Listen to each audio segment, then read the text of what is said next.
தமிழகத்தை பொறுத்தவரை இன்னும் 3 நாட்களுக்கு கனமழையானது தீவிரமடைய வாய்ப்புள்ளது. எந்தெந்த மாவட்டங்களுக்கு கனமழையானது தீவிரமடைய வாய்ப்புள்ளது அது சொல்ல பார்க்க போகிறோம். வானிலை முழுமையாக கேளுங்க, மறக்காமல் லைக் பண்ணிக்கோங்க, சப்ஸ்கிரைப் பண்ணிட்டு பாருங்கள்.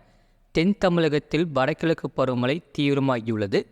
தென் தமிழகத்தில் பெரும்பாலான இடங்களிலும், வட தமிழகத்தில் அநேக இடங்களிலும், காரைக்கால் பகுதிகளிலும் மழை பெய்துள்ளது. புதுச்சேரியில் மிக லேசான மழை பதிவாகியுள்ளது. அடுத்த 7 தினங்களுக்கான வானிலை முன்னறிவிப்பு மற்றும் எச்சரிக்கை. தென்கிழக்கு மற்றும் அதனை ஒட்டிய மத்திய கிழக்கு அரபிக்கடல் பகுதிகளில் மேல் ஒரு வளிமண்டல கீழடுக்கு சுழற்சி நிலவுகிறது. இதன் காரணமாக 7ஆம் தேதி தமிழ்நாடு, புதுச்சேரி மற்றும் காரைக்கால் பகுதிகளில் அநேக இடங்களில் இடி மின்னலுடன் கூடிய லேசான மழை முதல் மிதமான மழை பெய்யக்கூடும். கன்னியாகுமரி, திருநெல்வேலி, தேனி, நீலகிரி மற்றும் தென்காசி மாவட்டங்களில் ஓரிரு இடங்களில் கன முதல் மிக கனமழையும், கோயம்புத்தூர், திருப்பூர், திண்டுக்கல், மதுரை, விருதுநகர், தூத்துக்குடி, ராமநாதபுரம், சிவகங்கை, புதுக்கோட்டை, தஞ்சாவூர், திருவாரூர், நாகப்பட்டினம், மயிலாடுதுறை, ஈரோடு மாவட்டங்கள் மற்றும் காரைக்கால் பகுதிகளில் ஓரிரு இடங்களில் கனமழையும் பதிவாக வாய்ப்புள்ளது. 8ஆம் தேதி முதல் 9ஆம் தேதி வரை தமிழ்நாடு, புதுச்சேரி மற்றும் காரைக்கால் பகுதிகளில் அநேக இடங்களில் இடி மின்னலுடன் கூடிய லேசான மழை முதல் மிதமான மழை பெய்யக்கூடும். கனமழை பெய்யக்கூடிய மாவட்டங்கள் நீலகிரி, கோயம்புத்தூர், திருப்பூர், தேனி, திண்டுக்கல், மதுரை, விருதுநகர், தென்காசி, தூத்துக்குடி, திருநெல்வேலி மற்றும் கன்னியாகுமரி மாவட்டங்களில் ஓரிரு இடங்களில் கனமழையானது பதிவாக வாய்ப்புள்ளது. சென்னை மற்றும் புறநகர் பகுதிகளுக்கான வானிலை முன்னறிவிப்பு. அடுத்த 24 மணி நேரத்தில் வானம் ஓரளவு மேகமூட்டம் காணப்படும். நகரின் ஒரு சில பகுதிகளில் இடி மின்னலுடன் கூடிய லேசான மழை முதல் மிதமான மழை பெய்யக்கூடும். அதிகபட்ச வெப்பநிலையை பொறுத்தவரை 30 முதல் 31 டிகிரி செல்சியஸ் மற்றும் குறைந்தபட்ச வெப்பநிலையை பொறுத்தவரை 25 முதல் 26 டிகிரி செல்சியஸ் ஒட்டியே இருக்கக்கூடும்.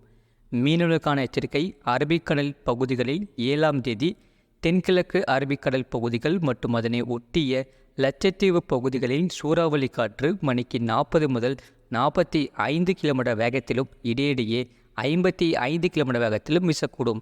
8ஆம் தேதி மத்திய கிழக்கு மற்றும் அதனை ஒட்டிய தென்கிழக்கு அரபிக்கடல் பகுதிகளில் சூறாவளி காற்று மணிக்கு 40 முதல் 45 கிலோமீட்டர் வேகத்திலும் இடையிடையே 55 கிலோமீட்டர் வேகத்திலும் வீசக்கூடும். 9ஆம் தேதி மத்திய கிழக்கு அரபிக்கடல் பகுதிகளில் சூறாவளி காற்று மணிக்கு 40 முதல் 45 கிலோமீட்டர் வேகத்திலும் இடையிடையே 55 கிலோமீட்டர் வேகத்திலும் வீசக்கூடும். 10ஆம் தேதி முதல் 11ஆம் தேதி வரை மத்திய கிழக்கு மற்றும் அதனை ஒட்டிய மத்திய மேற்கு அரபிக்கடல் பகுதிகளில் சூறாவளி காற்று மணிக்கு 40 முதல் 45 கிலோமீட்டர் வேகத்திலும் இடையிடையே 55 கிலோமீட்டர் வேகத்திலும் வீசக்கூடும். மேற்குறிப்பிட்ட நாட்களில் மீனவர்கள் இப்பகுதிகளுக்கு செல்ல வேண்டாம் என்று அறிவிக்கப்படுகிறார்கள். மறக்காமல் லைக் பண்ணிக்கோங்க, சப்ஸ்கிரைப் பண்ணிட்டு பாருங்கள். இனி அடுத்து வரக்கூடிய நாட்களில் கனமழையானது தீவிரமடைய வாய்ப்புள்ளது. வெப்பநிலை பற்றிய குறிப்பு. அதிகபட்ச வெப்பநிலை பொறுத்தவரை ஈரோட்டில் 35.6 டிகிரி செல்சியஸ் பதிவாகியுள்ளது. கடந்த 24 மணி நேரத்தில் பதிவான மழையின் அளவு ஈரோடு மாவட்டம் பவானி 12 சென்டிமீட்டர் பதிவாகியுள்ளது. விருதுநகர் மாவட்டம் ஸ்ரீவில்லிபுத்தூர் 11 சென்டிமீட்டர் பதிவாகியுள்ளது. ராமநாதபுரம் மாவட்டம் தொண்டி 10 சென்டிமீட்டர் பதிவாகியுள்ளது. கன்னியாகுமரி மாவட்டம் மாம்பழத்துறையாறு, கன்னியாகுமரி மாவட்டம் அணைக்கிடங்கு, மதுரை விமான நிலையம், கன்னியாகுமரி மாவட்டம் பேச்சிப்பாறை, கோயம்புத்தூர் மாவட்டம் சின்னக்கல்லார், விருதுநகர் மாவட்டம் அரும்புக்கோட்டை KVK AWS தலா 9 சென்டிமீட்டர் பதிவாகியுள்ளது.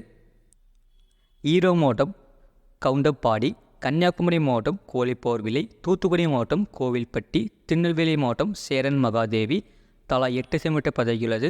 தூத்துக்குடி மாவட்டம் எட்டயபுரம், கரூர் மாவட்டம் காப்பரமத்தி, தென்காசி மாவட்டம் செங்கோட்டை, தேனி மாவட்டம் ஆண்டிப்பட்டி, ராமநாதபுரம் மாவட்டம் வாலிநோக்கம், நீலகிரி மாவட்டம் சாந்தி விஜயாப்பள்ளி, தேனி மாவட்டம், அதேபோல் கன்னியாகுமரி மாவட்டம் கன்னிமார், கள்ளக்குறிச்சி மாவட்டம் மணிமுத்தாறு அணை பொதுப்பணித்துறை, திருநெல்வேலி மாவட்டம் கண்ணடியன் அணைக்கட்டு தலா 6 சென்டிமீட்டர் பதிவாகியுள்ளது. மதுரை மாவட்டம் உசிலம்பட்டி, சேலம் மாவட்டம் எடப்பாடி, விருதுநகர் AWS, அதேபோல் தேனி மாவட்டம் சேத்துப்பாறை, தருமபுரி மாவட்டம் பொன்னாகரம், தேனி மாவட்டம் உத்தமபாளையம், திருநெல்வேலி மாவட்டம் நாலுமுக்கு, ராமநாதபுரம் மாவட்டம் பரமக்குடி, மதுரை மாவட்டம் கள்ளிக்குடி, ராமநாதபுரம் மாவட்டம் RS மங்கலம், கன்னியாகுமரி மாவட்டம்